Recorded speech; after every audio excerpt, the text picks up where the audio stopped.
To London's craziest gangster with me, Mr. Fish, keeper of the Dead Man's Bible, where all the rules are so thrown, tossed and washed away. Bang Bang Ray Hood, what do you always say? Oh, they're worried about Bang Bang Ray Hood. I think what people have to realise, and what Ray is saying, and the problem, like his views, what people have to realise is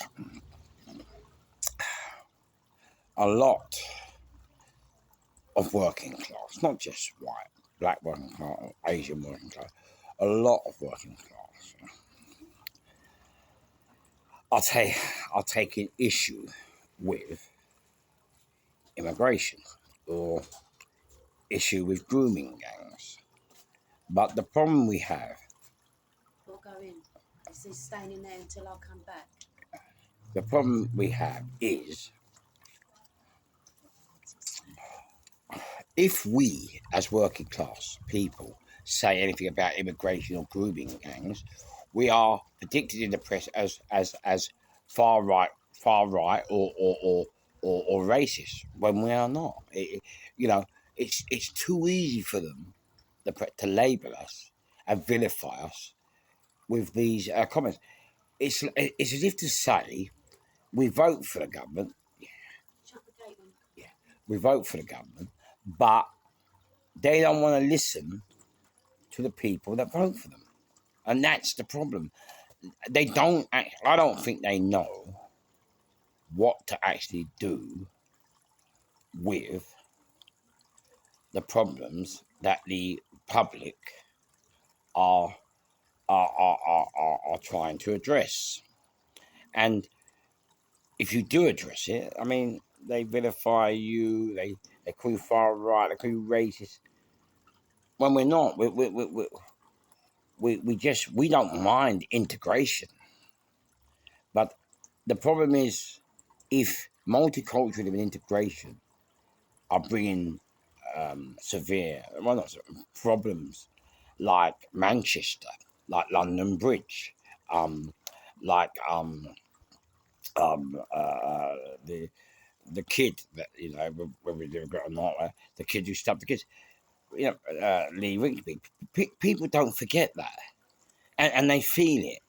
And I don't know where the powers that be live, but when you live in these places and these things are happening, it, they scare you. And so the only way to try and address the problem, because we feel like the establishment is to try and raise your voice. And you raise your voice, and all of a sudden you're right wing, you're racist, and the problem is everyone jumps on that, and that's the problem. That Ray Hill, Tommy Robinson, these are the problem we face. Because you know we are not like journalists or authors. It's like as if to say our voice doesn't count, but it counts in the ballot box, you know, and that is why very very difficult to address this problem. I think it's even more difficult, and the reason they try and label us all as far right, and the reason I'm racist is because they don't know what else to do about it, you know. But it's too easy just to ruin someone's life, ruin someone's character. It's just too easy simply because we have a voice, but the voice hasn't gone to university or isn't a journalist or isn't a filmmaker. It's just too easy, and this is the problem that that the working class, or who now, well, who really have to now call the underclass, because obviously we are the underclass because our voices don't count no more. That's the headache we're facing. So you have to be very careful when the powers that be start to vilify you and ruin your character and ruin your life. But it's too easy for them to do that and not address the real issue. And the real issue is people are concerned what comes with immigration and integration.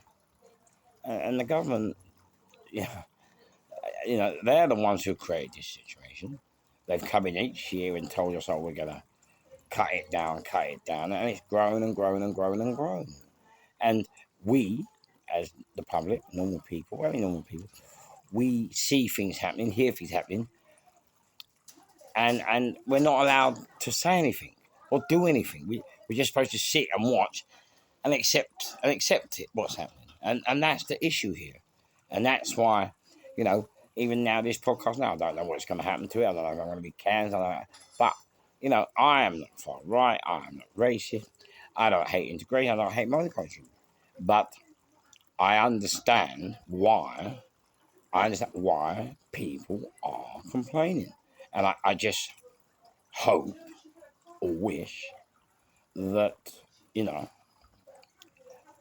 powers that be, instead of vilifying people, listen to people and at least try to get the problem that the working man, listen to under control. But the headache the powers that be have, this has gone on so long, it's their mistake, and they can't admit that they made a mistake, and they don't know what to do about the mistake they've made.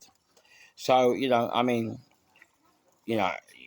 when Ray's talking and other people are talking, other voices are talking,